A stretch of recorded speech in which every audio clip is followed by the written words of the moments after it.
ತಿಳ್ಕೊಂಡು ಬೀಗರು ನಿಮ್ಮನ್ನು ಕರೆದ್ರು ನೀವು ಹೋಗಂಗಿಲ್ಲ. ಮದುವೆ ಒಳಗೆ ಒಂದು ಉಪ್ಪಿಟ್ಟು ತಿನ್ನೋ ಚಮಚ ಸಿಗ್ಲಾರಕ್ಕೆ ಜಗಳಾಡಿ ಬರೋ ಮಂದಿ ನೀವು. ನನಗೂ ನಗಿ ಬರಕತ್ತದ. ಉಪ್ಪಿಟ್ಟು ತಿನ್ನೋ ಚಮಚ ಮಾನ್ಯ ಏನೋ ನ್ಯೂಸ್ ಹಂಟ್ನಾಗ ಓದಾಕತ್ತಿದ್ದೆ ನಾನು. ಸ್ವಲ್ಪ ಉಪ್ಪು ಹೆಚ್ಚಾಗೈತೆ ರೀ ಉಪ್ಪಿಡ್ದಾಗ. ಆ ಜಗಳ ಮದುವೆನ ಮುರಿದು ಬಿದ್ದೈತಿ ಉಪ್ಪಿಡ್ದಾಗ ಉಪ್ಪು ಹೆಚ್ಚಾಗಿದ್ದಕ್ಕೆ. ಉಪ್ಪಿಟ್ಟು ತಿನ್ನಾಕ ಚಮಚೆ ಇರಲಾರ್ದಕ್ಕೆ ಜಗಳಾಡೋ ಮಂದಿ ನೀವು. ಅಂಥದ್ರೊಳಗೆ ನಮ್ಮಪ್ಪ ಸದಾಶಿವಾಜ ಕರಿತಾನಂದ್ರೆ ಸಾಕ್ಷಾತ್ ಶಿವನ ಕರೆದಾನ ಅಂತ ತಿಳ್ಕೊಂಡು ನೀವು ಟ್ರ್ಯಾಕ್ಟರ್ದೊಳಗೆ ಕೂತ್ಕೊಂಡು ಬರ್ತೀರಲ್ರಿ, ನೆಲದ ಮೇಲೆ ಕೂತ್ಕೊಂಡು ಪ್ರವಚನ ಕೇಳ್ತೀರಲ್ರಿ. ಏನು ಹೇಳೋದು ಹೇಳ್ರಿ. ಧನ್ಯ ಗುರು ಶಿಷ್ಯರು, ಧನ್ಯ. ಎಂಥ ಪದ್ಧತಿ. ಭಕ್ತರು ಚಲೋ ಚಲೋ ಪ್ರಸಾದ. ಬಸವಣ್ಣವ್ರು ಹೋಗಿದ್ರಲ್ಲ, ಅವ್ರನ್ನ ಬಸವಣ್ಣವ್ರನ್ನೆಲ್ಲ ನೋಡಿದ್ರೇ ಅಲ್ಲಿ. ಕಾಶ್ಮೀರದ ಮಾಂಡವ್ಯಪುರದ ರಾಜ ಮಹಾದೇವ ಭೂಪಾಲ್ ಅಂದ, ನಾನೂ ಬಸವಣ್ಣವ್ರನ್ನ ನೋಡಕ್ಕೆ ಮತ್ತೆ ಕಲ್ಯಾಣಕ್ಕೆ ಹೋಗಬೇಕು ಅಂತ ಬಂದರು. ಅದ್ರ ಬಗ್ಗೆ ಒಂದಿನ ಹೇಳ್ತೀನಿ. ಈ ಕಲ್ಯಾಣಕ್ಕೆ ಯಾರ್ಯಾರು ಬರಾಕತ್ರಪ್ಪ, ಇಲ್ಲಿದ ನೋಡ್ರಿ ಕತೆ. ಉಡುತಡಿ ಅನ್ನುವಂಥ ಒಂದು ಊರದ. ಅದಕ್ಕೆ ಈಗ ಉಡುತಡಿ ಅನ್ನುವಂಥದ್ದಿಲ್ಲ, ಅದು ಉಡುಗನಿ ಉಡುಗನಿ ಅಂತ ಕರೀತಾರೆ. ನೀವು ಶಿಕಾರಿಪುರದ ಹತ್ರ ಹೋದ್ರಿ ಅಂದ್ರೆ ಉಡುತಡಿ ಉಡುಗನಿ ಉಡುಗನಿ ಅಂತಾರೆ. ಯಾರು ಊರದು ಯಾರಿಗೆ ಗೊತ್ತದೆ? ಅಕ್ಕ ಮಹಾದೇವಿಯ ಊರು. ಜೋರಾಗಿ ಚಪ್ಪಾಳೆ ತಟ್ರಿ ಆ ಮಕ್ಕಳಿಗೆ, ಹೇಳಿದವ್ರಿಗೆ ಚಪ್ಪಾಳೆ ತಟ್ರಿ. ಅಪ್ಪ ಅವರ ಮುಂದಿನ ಜಾತ್ರೆಗೆ ಪ್ರವಚನ ಇಟ್ಟರಾಗ ಒಬ್ಬರನ್ನ ಹಚ್ಚಿಬಿಡ್ರಿ. ನಮ್ಮನ್ನು ದೂರಿಂದ ಕರ್ಸಕ್ಕೆ ಹೋಗಬೇಡ್ರಿ. ಎಲ್ಲ ಹುಡುಗರಿಗೆ ಗೊತ್ತದ, ಎಲ್ಲ ತಾಯಂದ್ರಿಗೆ ಗೊತ್ತದ, ತಿಳ್ಕೊಂಡಾರ. ಯಾಕಂದ್ರೆ ಮರಿ ಕಲ್ಯಾಣ ರೀ, ಇದು ಇಲ್ಲದು ಗೊತ್ತಿರಲ್ಲ ಅಂದ್ರೆ ಹೆಂಗೆ ಹೇಳ್ರಿ ನೋಡು. ಅಕ್ಕ ಮಹಾದೇವಿ ಆ ತಾಯಿ ಕತೆ ಹೇಳ್ಬೇಕು ನಿಮಗೆ. ಅಕ್ಕ ಮಹಾದೇವಿಯ ಅಪ್ಪ ನಿರ್ಮಲ ಶೆಟ್ಟಿ, ತಾಯಿ ಸುಮತಿ. ಸಂಸ್ಕಾರ ಕೊಟ್ಟರು. ಸಣ್ಣಾಗಿದ್ದಾಗಲೇ ಹೇಳಿದರು ಜೀವನ ಅಂದರೆ ಏನು ಹೇಳಿದರು. ವೈರಾಗ್ಯ ಅನ್ನುವಂಥದ್ದು ಹಣ್ಣಾಗಿತ್ತು. ಕೂತ್ಕೊಂಡ್ರು, ತಿಳಿ ಹೇಳಿದರು. ಬದುಕಂದ್ರೆ ಹಿಂಗದ ಅಂತ ಹೇಳಿದರು, ಬದುಕಂದ್ರೆ ಹಂಗದ ಅಂತ ಹೇಳಿದರು. ಸಂಸ್ಕೃತಿ ಸಂಸ್ಕಾರನ ಮೈ ಬೆತ್ತಂಗ ಮಹಾದೇವಿ ಇದ್ದಳು. ಆವಾಗ ಅಕ್ಕ ಮಹಾದೇವಿ ಆಗಿರಲಿಲ್ಲ, ಕೇವಲ ಮಹಾದೇವಿ. ಆಕೆ ಯಾವಾಗ ಅಕ್ಕ ಆದಳು, ಆಕೆ ಯಾವಾಗ ಅಕ್ಕ ಆದಳು ಅನ್ನೋದು ಚಿಂತನೆ ಮಾಡಬೇಕಲ್ಲ. ಮಹಾದೇವಿ ಕೇವಲ ಮಹಾದೇವಿ, ಸಣ್ಣ ವಯಸ್ಸಿನ ಮಹಾದೇವಿ, ಅತ್ಯಂತ ಚಿಕಿತ್ಸಕ ಬುದ್ಧಿಯ ಮಹಾದೇವಿ, ಬಹಳ ಒಳ್ಳೆಯ ಮಹಾದೇವಿ. ಆಕೆಯ ಸ್ನಿಗ್ಧ ಸೌಂದರ್ಯವನ್ನು, ಮುಗ್ಧ ಸೌಂದರ್ಯವನ್ನು ನೋಡಿರುವಂತಹ ಕೌಶಿಕ ಮಹಾರಾಜ ಆಕೆಯ ಸೌಂದರ್ಯಕ್ಕೆ ಸೋತು ಹೋಗಿಬಿಟ್ಟ. ಈಕೆನ ಮದುವೆ ಆಗಬೇಕು ಅಂದ. ಹೋಗಿ ಕೇಳ್ಕೊಂಡ. ಆಕೆ ಒಲ್ಲೆ ಅಂದಳು. ನಾ ಮಾಡ್ಕೋತೀನಿ ಅಂದ. ಒಲ್ಲೆ ಅಂದಳು. ನಿನಗೇನು ಬೇಕು ಕೇಳಿ ನಾನು ಕೊಡ್ತೀನಿ. ಮನೆಯೊಳಗಿರುವಂಥ ಅವ್ವ ಅಪ್ಪಗೆ ದಬಾವ್ ಹಾಕಿದರು, ದುಂಬಾಲು ಬಿದ್ದರು, ಒತ್ತಡ ಹಾಕಿದರು. ಆ ಪ್ರದೇಶದ ಮುಖ್ಯಸ್ಥನ ಹಿಂಗೆ ಗಂಟು ಬಿದ್ದಾನ ಅಂದ್ರೆ ಏನು ಮಾಡೋಕ್ಕಾಗ್ತದೆ ಹೇಳ್ರಿ. ಅನಿವಾರ್ಯವಾಗಿ ಅವ್ವ ಅಪ್ಪ ಒಪ್ಕೊಂಡ್ರು. ಆದರೆ 3 ಕಂಡೀಷನ್ ಹಾಕಿದಳು. 3 ಕಂಡೀಷನಿಗೆ ಒಪ್ಕೊಳ್ಳಿಲ್ಲ. ತಾಯಿ ಹೊರಗೆ ಬರ್ತಾಳೆ. ಅದನ್ನೆಲ್ಲವನ್ನು ಬಿಟ್ಟು ಹೊರಗೆ ಬಂದಳು. ಸೀರೆಯನ್ನು ಹಿಡಿದು ಎಳೆಯುವಂಥ ಸಂದರ್ಭ ನೀವು ಲಕ್ಷ್ಯ ಕೊಟ್ಟು ಕೇಳಬೇಕು. ಸೀರೆಯನ್ನು ಹಿಡಿದು ಎಳೆಯುವಂತಹ ಸಂದರ್ಭ, ಆಕೆಯನ್ನು ಮೋಹಿಸಿರುವಂತಹ ಕೌಶಿಕ ಮಹಾರಾಜ ಸೀರೆಯನ್ನು ಹಿಡಿದು ಎಳಿಬೇಕು. ಆಕೆಯನ್ನು ಸೀರೆಯನ್ನು ಹಿಡಿದು ಎಳೆದು ಅವಮಾನ ಮಾಡಬೇಕು ಅನ್ನುವಂಥ ಹಿನ್ನೆಲೆಯೊಳಗೆ ಕುಳಿತುಕೊಂಡಾಗಿ ಈ ಸೀರೆದ ಗೊಡವೆನೇ ಬೇಡ ಅಂತ ತಿಳ್ಕೊಂಡು ಸೀರೆಯನ್ನೇ ತೆಗೆದು ಹೋಗೋದು ಬಂದಳು. ದಿವ್ಯಾಂಬರವನ್ನೇ ತನ್ನ ಅಂಬರ ಮಾಡಿಕೊಂಡಿರುವಂಥ ತಾಯಿ ಏನದಾಳಲ್ಲ, ದಿಗಂಬರೆಯಾಗಿ ಬಂದಳಲ್ಲ, ಆ ದಿಗಂಬರಳಾಗಿ ದಿವ್ಯಾಂಬರ ಮಾಡ್ಕೊಂಡಳಲ್ಲ. ಎಂಥ ತಾಯಿ ಇರ್ಬೇಕು ಹೇಳ್ರಿ. ಎಲ್ಲಿಗೆ ಬಂದಳು? ಕಲ್ಯಾಣ ಕಡೆಗೆ ಹೋಗಬೇಕು, ಬಸವಣ್ಣನನ್ನು ನೋಡಬೇಕು. ಬಂದಳ್ರಿ, ಹಾಡ ಹಾಡ್ಕೊಂತ ಬಂದಳು. ಅವ್ವ ಅಪ್ಪ ಕೇಳಿದರು, ಯಾಕವ್ವ ಹಿಂಗೆ ಮೈ ಮೇಲೆ ಬಟ್ಟಿ ಗಿಟ್ಟಿ ಎಲ್ಲ ತೆಗೆದ ಹೊಂಟು ಬಿಟ್ಟಿಯಲ್ಲ, ಹಸಿವಾದ್ರೆ ಏನು ಮಾಡ್ತಿ? ಹಸಿವಾದೊಡೆ ಭಿಕ್ಷಾನ್ನಗಳುಂಟು, ತೃಷೆಯಾದಡೆ ಕೆರೆ ಹಳ್ಳ ಬಾವಿಗಳುಂಟು, ಶಯನಕ್ಕೆ ಹಾಳು ದೇಗುಲಗಳುಂಟು. ನಿನ್ನ ಜೊತೆಗೆ ಯಾರು? ದೇವರೇ ಇದ್ದಾನೆ. ಹಸಿವಾದ್ರೆ 4 ಮಣಿ ಭಿಕ್ಷಾ ಬೇಡಿ ಉಣ್ತೀನಿ. ನೀರಡಿಕೆ ಆಯಿತು ಅಂದ್ರೆ ಕೆರೆ ಹಳ್ಳ ಬಾವಿಗಳದಾವ, ಅಲ್ಲಿ ಹೋಗಿ ನೀರು ಕುಡಿತೀನಿ.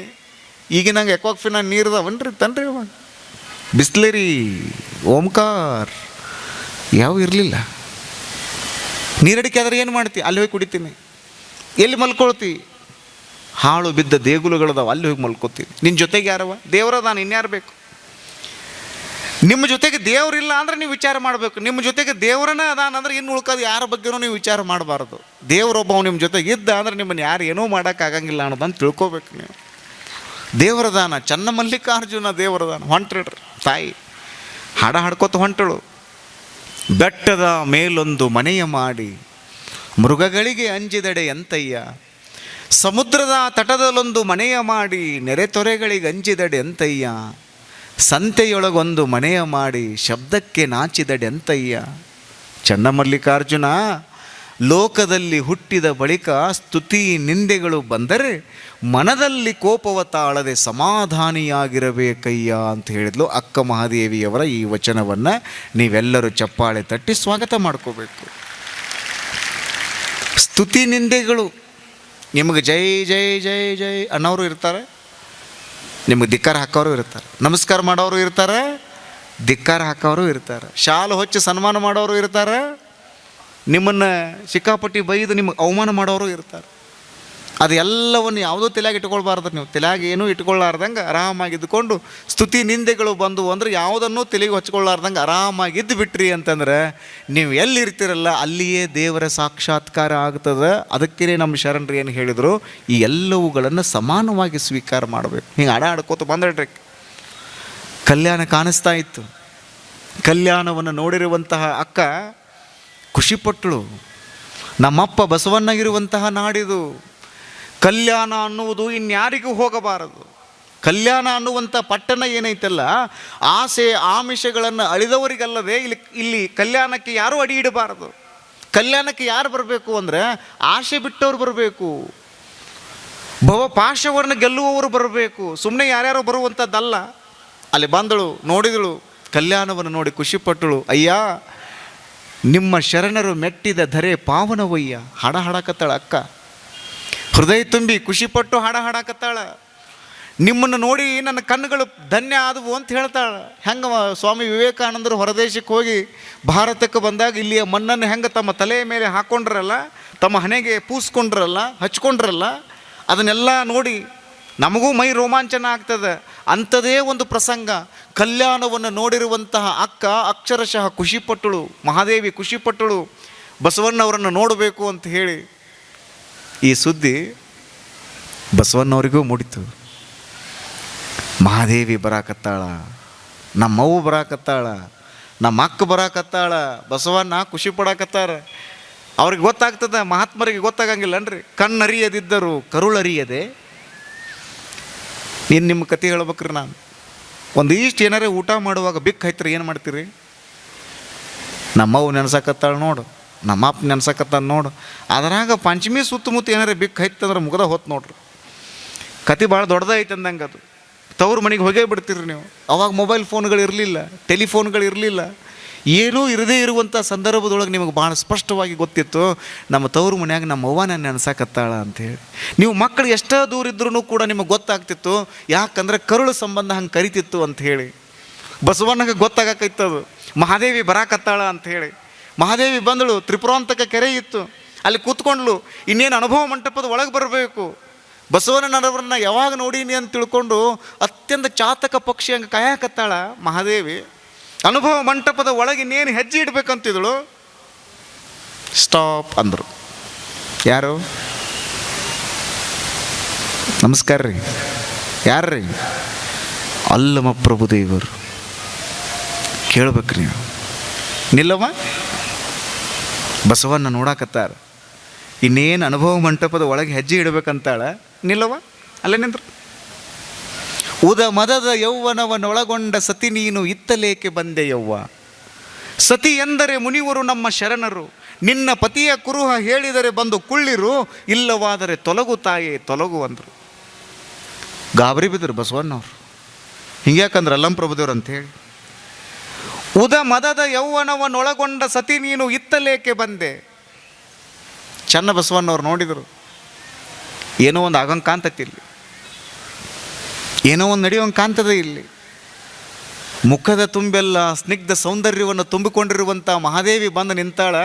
ಆಕೆಯನ್ನು ಹೆಂಗೆ ಸ್ವಾಗತ ಮಾಡಲಿ ಅಂತ ತಿಳ್ಕೊಂಡು ಮಡಿವಾಳ ಮಾಚಿದೇವರು ಮಡಿ ವಸ್ತ್ರವನ್ನು ಇಟ್ಕೊಂಡು ಕೂತ್ಕೊಂಡಾರ.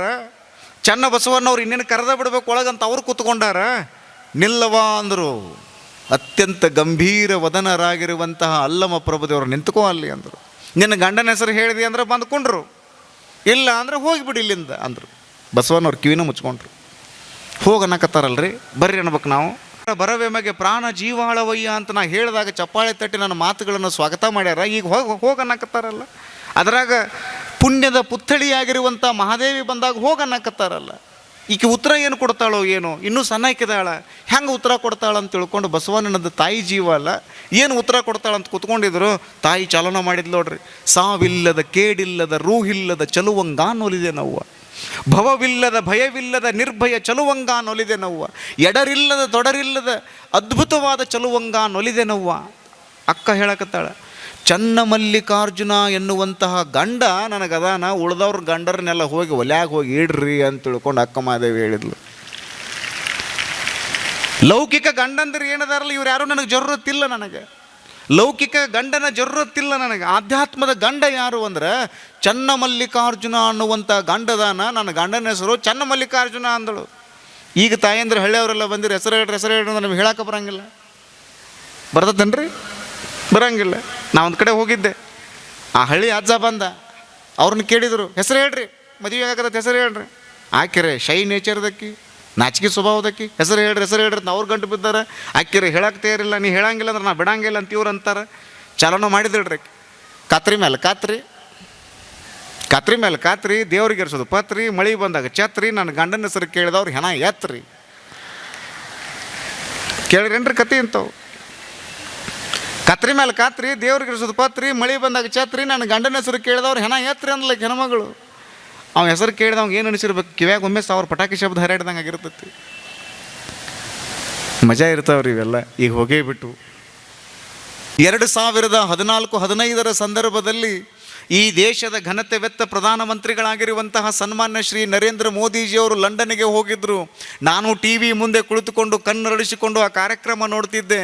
ಬೀದರಿನ ಡಾಕ್ಟರ್ ನೀರಜ್ ಪಾಟೀಲರು ಬಹಳ ಶ್ರಮ ವಹಿಸಿ ಅಲ್ಲಿ ಬಸವಣ್ಣನವರ ಮೂರ್ತಿ ಅನಾವರಣವನ್ನು ಮಾಡ್ತಾ ಇದ್ರು. ಅಲ್ಲಿ ಮಾತಾಡ್ತಾ ನರೇಂದ್ರ ಮೋದಿಜಿಯವರು ಹೇಳ್ತಾರೆ, ನಾನು ಭಾರತ ಅನ್ನುವಂತಹ 140 ಕೋಟಿ ಜನಸಂಖ್ಯೆಯ ದೇಶದ ಪ್ರಧಾನಮಂತ್ರಿಯಾಗಿ ನಾನು ಲಂಡನ್ನಿಗೆ ಬಂದಿಲ್ಲ, ಭಾರತ ಅನ್ನುವಂತಹ ದೊಡ್ಡ ದೇಶದ ಪ್ರಧಾನಮಂತ್ರಿಯಾಗಿ ನಾನು ಲಂಡನ್ನಿಗೆ ಬಂದಿಲ್ಲ, ನಾನೊಬ್ಬ ಬಸವಣ್ಣನ ಭಕ್ತನಾಗಿ ಲಂಡನ್ನಿಗೆ ಬಂದಿದ್ದೇನೆ ಎನ್ನುವ ಮಾತುಗಳನ್ನು ಹೇಳ್ತಾರೆ. ಅಲ್ಲಿ ಮಾಜಿ ಮೇಯರ್ ಒಬ್ಬರು, ಸ್ಟೇಟ್ಸ್ಮನ್ ಒಬ್ಬರು ಮಾತಾಡ್ತಾ ಹೇಳ್ತಾರೆ, ನಾನು ಆ ಕಾರ್ಯಕ್ರಮವನ್ನು ಸೂಕ್ಷ್ಮವಾಗಿ ಪರಾಂಬರಿಸಿ ನೋಡಬೇಕು ಅಂತ ನೋಡ್ತಾ ಕುಳಿತುಕೊಂಡಾಗ ಹೇಳ್ತಾರೆ, we are mother of democracy. ಯಾರು? ಇಂಗ್ಲೆಂಡ್ದವರು. ನಾವು ಮದರ್ ಆಫ್ ಡೆಮೋಕ್ರಸಿ ಅಂತ ತಿಳ್ಕೊಂಡು ಎಲ್ಲ ಕಡೆಗೂ ನಮ್ಮ ಬಗ್ಗೆ ಹೇಳ್ತಾರೆ. ಆ ಸ್ಟೇಟ್ಸ್ಮನ್ ಒಬ್ರು ಹೇಳ್ತಾರೆ, ರಾಜಕಾರಣಿ ಅವರು ಮಾತಾಡ್ತಾ ಹೇಳ್ತಾರೆ, ಯಾಕಂದ್ರೆ ಮ್ಯಾಗ್ನಾ ಕಾರ್ಟಾ ಅನ್ನುವಂಥ ಒಂದು ಉಲ್ಲೇಖ ಸನದ ಐತಿ. ಆ ಸನದದೊಳಗೆ ಒಂದು ಏನು ಉಲ್ಲೇಖ ಅದ ಅಂದ್ರೆ, ನಿಮಗೆ ಗೊತ್ತಿರಲಿ ಅನ್ನೋ ಕಾರಣಕ್ಕೆ ಹೇಳ್ತೀನಿ, ಅಂಥ ಇತಿಹಾಸ ಬೆಳೆದು ಬಂತು ಈ ನಾಡಿನೊಳಗೆ. ಮ್ಯಾಗ್ನಾ ಕಾರ್ಟಾ, ಕಿಂಗ್ ಜಾನ್ ಅಂತ ಒಬ್ಬ ಕಿಂಗ್ ಇದ್ದರು ಇಂಗ್ಲೆಂಡ್ದೊಳಗೆ. ಭಾಳ ಶಾನೆ ಇದ್ದರು ರೀ ಅವರು. ನೀವು ಇಂಗ್ಲೆಂಡಿನ ಕತೆ ಓದಿದ್ರಿ ಅಂದರೆ ಗೊತ್ತಾಗ್ತೈತಿ, ಇಂಗ್ಲೀಷ್ ಸಾಹಿತ್ಯವನ್ನು ಓದಿದವ್ರಿಗೆಲ್ಲ ಗೊತ್ತಾಗ್ತದೆ. ಇಂಗ್ಲೆಂಡ್ದೊಳಗೆ ರಾಜ ಕಿಮ್ಮತ್ತು ಇಲ್ಲರಿ, ರಾಣಿಗೆ ಭಾಳ ಕಿಮ್ಮತ್ತು ಐತಿ. ಭಾಳ ಅಂದ್ರೆ ಭಾಳ ಕಿಮ್ಮತ್ತು. ಅಲ್ಲಿ ಅಥೆಂಟಿಕ್ ಐತಿ, ಇಲ್ಲಿ ಅಥೆಂಟಿಕ್ ಇಲ್ಲ ಅಷ್ಟೇ. ಇಲ್ಲಿ ಎಲ್ಲ ನಿಮ್ಮದ ನಡೀತೈತಿ, ಇಲ್ಲೇನು ಕೂತಿರಲ್ಲ, ಎಲ್ಲ ನಿಮ್ಮದ ನಡೀತಿರ್ತದೆ. ಇಂಗ್ಲೆಂಡ್ದೊಳಗೂ ಹಂಗೆ ರಾಣಿದ ನಡೀತೈತೆ, ರಾಜ ನಡೆಯಂಗಿಲ್ಲ ಅಲ್ಲಿ. ಆ ಕಿಂಗ್ ಜಾನ್ ಅನ್ನುವಂಥವ್ರು ಏನಿದ್ರಲ್ಲ, ಅವ್ರು ವಿಚಾರ ಮಾಡಿದರು, ಎಲ್ಲರ ಮಾತು ನಾ ಯಾಕೆ ಕೇಳಬಾರ್ದು, ನನ್ನ ಮಾತು ಯಾಕೆ ಎಲ್ಲರೂ ಕೇಳಬೇಕು, ಇದನ್ನು ಪ್ರಶ್ನೆ ಮಾಡ್ಕೊಂಡ್ರಿ ಅವ್ರು. ಅದನ್ನು ಒಂದ್ರಾಗ ಬರೆದಿಟ್ಟರು ಅವ್ರು, ಮ್ಯಾಗ್ನಾ ಕಾರ್ಟಾದೊಳಗೆ ಬರೆದ್ರು. ಅದೇ ಪ್ರಜಾಪ್ರಭುತ್ವಕ್ಕೆ ಮೂಲ ಆಯಿತು ಅಂತ ಇಡೀ ಜಗತ್ತು ಹೇಳ್ತದೆ. ಅಲ್ಲಿ ಮಾಜಿ ಮೇಯರ್ ಒಬ್ಬರು ಮಾತಾಡ್ತಾ ಹೇಳ್ತಾರೆ, we are mother of democracy but Basaveshwara of India is father of democracy ಅನ್ನುವಂಥ ಮಾತುಗಳನ್ನು ಇಂಗ್ಲೆಂಡ್ದವ್ರು ಇವತ್ತು ಮಾತಾಡ್ತಾರೆ ಅಂದರೆ ನಾವೆಲ್ಲ ಖುಷಿ ಪಡಬೇಕು. ಭಾರತ ದೇಶದ ಭಾಗ್ಯ ವಿಧಾತರಾಗಿರುವಂಥ ಬಸವಣ್ಣ ಈ ನೆಲದ ಗೌರವವನ್ನು ಹೆಚ್ಚಿಸಿದರು. ಆ ಕಾರಣಕ್ಕಾಗಿಯೇ ಸಿದ್ದರಾಮಯ್ಯನವರು ಬಸವಣ್ಣವರನ್ನು ಸಾಂಸ್ಕೃತಿಕ ನಾಯಕ ಅಂತ ಘೋಷಣೆ ಮಾಡಿದರು. ಸುಮ್ಮನೆ ಏನದು? ಸುಮ್ಮನೆ ಆಗ್ತದೆ ಏನ್ರಿ ಅದು? ಎಲ್ಲ ಸರ್ಕಾರಿ ಕಚೇರಿಗಳಲ್ಲಿ ಬಸವಣ್ಣನವರ ಭಾವಚಿತ್ರ ಇಡಬೇಕು ಅಂತ ಹೇಳಿದರು. ಇವತ್ತು ಯಾಕೆಲ್ಲರೂ ಬಸವಣ್ಣನವರ ತತ್ವಗಳನ್ನು ಹೇಳ್ತಾರೆ ಅಂದರೆ, ಆ ತತ್ವಗಳಲ್ಲಿ ಒಂದು ಅರ್ಥ ಇದೆ ಅಂತ ಹೇಳಿ. ಆ ಕಾರಣಕ್ಕಾಗಿಯೇ ಬಸವಣ್ಣ ಅನುಭವ ಮಂಟಪವನ್ನು ಕಟ್ಟಿದರು. ಅದ್ರ ಬಗ್ಗೆ ಒಂದೆರಡು ಮಾತು ಹೇಳಬೇಕಂತ ಹೇಳಿದೆ ನಿಮಗೆ. ಅನುಭವ ಮಂಟಪ ಅಂದರೆ ಏನಪ್ಪ? ಇಲ್ಲೇನು ಕೂತ್ಕೊಂಡಿರಲ್ಲ, ಇದರದ್ದೇ ಒಂದು ಮೂಲ ರೂಪ ಅದು. ಅದರಿಂದನೇ ಇದೆಲ್ಲ ಶುರುವಾಯಿತು. ಎಂತಿಂಥ ತಾಯಂದಿರು, ಎಂತಿಂಥ ಶರಣರು ಅನುಭವ ಮಂಟಪದೊಳಗಿದ್ದರು. ಎಷ್ಟು ಚೆನ್ನಾಗಿದೆ ಗೊತ್ತ ಕತೆ. ಆ ಅನುಭವ ಮಂಟಪದ ಘನತೆವೆತ್ತ ಅಧ್ಯಕ್ಷರು ಯಾರು? ಅನಾದಿ ನಿರಂಜನ ಜಗದ್ಗುರುಗಳಾದ ಅಲ್ಲಮ ಪ್ರಭುದೇವರು. ಅದ್ಭುತವಾಗಿರುವಂಥ ಶಕ್ತಿ ಅವ್ರದ್ದು, ಜ್ಞಾನ ಅವ್ರದ್ದು, ಜ್ಞಾನ ಗಂಗೆ ಅದು. ಬಸವಣ್ಣ ಅನುಭವ ಮಂಟಪವನ್ನು ಕಟ್ಟಿದರು. ಈ ಅನುಭವ ಮಂಟಪದ ಘನತೆವೆತ್ತ ಅಧ್ಯಕ್ಷರು ಯಾರಾಗಬೇಕು? ಶಿವಮೊಗ್ಗ ಜಿಲ್ಲೆಯ ಒಬ್ಬ ಯೋಗಿ ಆಗಬೇಕು. ಅವ್ರ ಸಲುವಾಗಿ ನಾವು ಕಾಯಬೇಕು ಅಂತ ಬಸವಣ್ಣ ಕಾದರು. 12 ವರ್ಷಗಳವರೆಗೆ ಕಾದರು. ಅಲ್ಲಿ ಬಂದರು ನೋಡ್ರಿ, ಅನಾದಿ ನಿರಂಜನ ಜಗದ್ಗುರುಗಳು ಅಲ್ಲಮ ಪ್ರಭುದೇವರು ಕರ್ಮಯೋಗಿಗಳಾಗಿರುವಂತಹ ಸೊನ್ನಲಾಪುರದ ಸಿದ್ದರಾಮೇಶ್ವರರೊಂದಿಗೆ ಬಂದರು. ಅಲ್ಲಿಗೆ ನೋಡಿದರು, ಕಲ್ಯಾಣ ದೂರ ಕಾಣಿಸ್ತಾ ಇತ್ತು. ಯಾರಿಗೂ ನಮಸ್ಕಾರ ಮಾಡದೇ ಇರುವಂತಹ ಅಲ್ಲಮ ಪ್ರಭುದೇವರು ಕಲ್ಯಾಣ ಯಾವಾಗ ಕಾಣಿಸ್ತಲ್ಲ ಆವಾಗ ಕಲ್ಯಾಣಕ್ಕೆ ಬಾಗಿ ನಮಸ್ಕಾರ ಮಾಡಿ ಹೇಳ್ತಾರೆ, ನಾವು ಈ ಊರಿಗೆ ನಮಸ್ಕಾರ ಮಾಡ್ತೀವಂದ್ರೆ ಬೇರೆ ಕಾರಣಕ್ಕಾಗಿ ಅಲ್ಲ, ಇಲ್ಲಿ ಮಹಾತ್ಮ ಬಸವಣ್ಣದಾನ ಅನ್ನೋ ಕಾರಣಕ್ಕಾಗಿ ಈ ಊರಿಗೆ ನಮಸ್ಕಾರ ಮಾಡಬೇಕು. ಅಲ್ಲಮ ಪ್ರಭುದೇವರು ಸಿದ್ದರಾಮೇಶ್ವರರಿಗೆ ಹೇಳ್ತಾರೆ, ಹಾವೇರಿಗೂ ನಾವು ನಮಸ್ಕಾರ ಮಾಡಬೇಕು. ಹಾವೇರಿಗೆ ಯಾಕೆ ನಮಸ್ಕಾರ ಮಾಡಬೇಕು ಅಂದರೆ, ಹಾವೇರಿ ಒಳಗೆ ದೊಡ್ಡ ದೊಡ್ಡ ಶ್ರೀಮಂತರದಾರ ಅನ್ನೋ ಕಾರಣಕ್ಕಾಗಿ ಹಾವೇರಿಗೆ ನಮಸ್ಕಾರ ಮಾಡಬೇಕಾಗಿಲ್ಲ. ಹಾವೇರಿ ಒಳಗೆ ದೊಡ್ಡ ದೊಡ್ಡ ಉದ್ಯಮಿಗಳದಾರ ಅನ್ನೋ ಕಾರಣಕ್ಕಾಗಿ ಇಲ್ಲಿ ನಮಸ್ಕಾರ ಮಾಡಬೇಕಾಗಿಲ್ಲ. ಹಾವೇರಿಗೆ ನೀವು ಕೈ ಮುಗಿದು ಬಾಗಿದ ತಲೆಯಾಗಿ ಯಾಕೆ ನಮಸ್ಕಾರ ಮಾಡಬೇಕು ಅಂದರೆ, ಇಲ್ಲಿ ಶಿವಬಸು ಅಪ್ಪ ಅವರದಾರ, ಶಿವಲಿಂಗ ಅಪ್ಪ ಅವರದಾರ, ಅವರಿಗೆ ನೀವು ನಮಸ್ಕಾರ ಮಾಡಬೇಕು. ಈ ಪುರ ಇದು ಮರಿ ಕಲ್ಯಾಣ ಇದು. ಅಲ್ಲಿ ಬಂದ್ರು ಅಲ್ಲಮ ಪ್ರಭುದೇವರು, ನೋಡಿದರು, ಖುಷಿಪಟ್ಟರು, ಹೆಮ್ಮೆ ಪಟ್ಟರು. ಬಸವಣ್ಣ ಏನು ಮಾಡಿಯಪ್ಪ ಇದನ್ನು? ನಿಮ್ಮ ಆಶೀರ್ವಾದ. ಎಲ್ಲರೂ ತಮ್ಮ ತಮ್ಮ ಅಭಿಪ್ರಾಯಗಳನ್ನು ಹಂಚಿಕೊಳ್ಬಹುದು. ಇಲ್ಲಿ ಯಾವುದೇ ರೀತಿಯಾಗಿರುವಂಥ ರೆಸ್ಟ್ರಿಕ್ಷನ್ಸ್ ಎಲ್ಲ ಏನೂ ಇಲ್ಲ. ಇಲ್ಲಿ ಎಲ್ಲರೂ ವಿಚಾರಗಳನ್ನು ಹೇಳಬಹುದು. ನೋಡ್ರಿ, ಬಸವಣ್ಣವ್ರ ಬಗ್ಗೆ ನಾವು ಯಾಕೆ ಚಿಂತನೆ ಮಾಡಬೇಕು ಅಂದರೆ, ಬಿಜ್ಜಳನ ರಾಜ್ಯದ ಪ್ರಧಾನಮಂತ್ರಿಯಾಗಿದ್ದುಕೊಂಡು ಪ್ರಜಾಪ್ರಭುತ್ವದ ಕುರಿತಾಗಿ ವಿಚಾರ ಮಾಡ್ಯಾರ್ರಿ ಅವರು. ಒಂದು ಸಂಸ್ಥಾನದ ಆಸ್ಥಾನದ ಪ್ರಧಾನಮಂತ್ರಿಯಾಗಿ ಪ್ರಜಾಪ್ರಭುತ್ವದ ಬಗ್ಗೆ ವಿಚಾರ ಮಾಡೋದೈತಲ್ಲ, that's the beauty of democracy. ಅದು ದ್ಯಾಟ್ಸ್ ದ ಅಬ್ಸಲ್ಯೂಟ್ ಬ್ಯೂಟಿ. ಅದು ಅದ್ಭುತವಾದ ಬ್ಯೂಟಿ. ಅದು ಈ ಡೆಮೋಕ್ರಸಿ ಬಗ್ಗೆ ನಾವು ಮಾತಾಡ್ತೀವಿ, ಇದ್ರ ಬಗ್ಗೆ ನಾವೆಲ್ಲ ಹೃದಯ ತುಂಬಿ ಮಾತಾಡ್ತೀವಿ. ಸುಮಾರು 80 ದೇಶಗಳಲ್ಲಿ ಆ ಡೆಮೋಕ್ರಸಿ ಅನ್ನುವಂಥದ್ದು, ಅದ್ರ ಬಗ್ಗೆ ನಾವು ಹೃದಯ ತುಂಬಿ ಮಾತಾಡ್ತೀವಿ. ಇದರ ಮೂಲ ಎಲ್ಲಿದೆ ಅಂತ ತಿಳ್ಕೊಂಡು ಹುಡುಕಾಡ್ಕೋತ ಹೊರಟ್ರಿ ಅಂದ್ರೆ ನಮ್ಮಲ್ಲಿ ಬರ್ತದೆ, ಅದು ಕರ್ನಾಟಕಕ್ಕೆ ಬರ್ತದೆ. ಅದು ಈ ಕನ್ನಡ ನೆಲದ ಕುರಿತಾಗಿ ಎಲ್ಲರೂ ಹೃದಯ ತುಂಬಿ ಮಾತಾಡ್ತಾರೆ ಅಂದರೆ ಅದು ಸಣ್ಣದಲ್ವೇ ಅಲ್ಲ. ಅದು ಯಾಕಂದರೆ 200ಕ್ಕೂ ಹೆಚ್ಚು ದೇಶಗಳಿರುವಂಥ ಸಂದರ್ಭದಲ್ಲಿ 12ನೇ ಶತಮಾನದಲ್ಲಿ ಅಂಥದ್ದೊಂದು ಚಿಂತನೆಯನ್ನು ಹೊರಗೆ ಹಾಕಿದ್ರಲ್ಲ. ಅನುಭವ ಮಂಟಪ ನಿರ್ಮಾಣ ಆಗಿ 80 ವರ್ಷಕ್ಕೆ ಮ್ಯಾಗ್ನಾ ಕಾರ್ಟಾ ಬಂತು.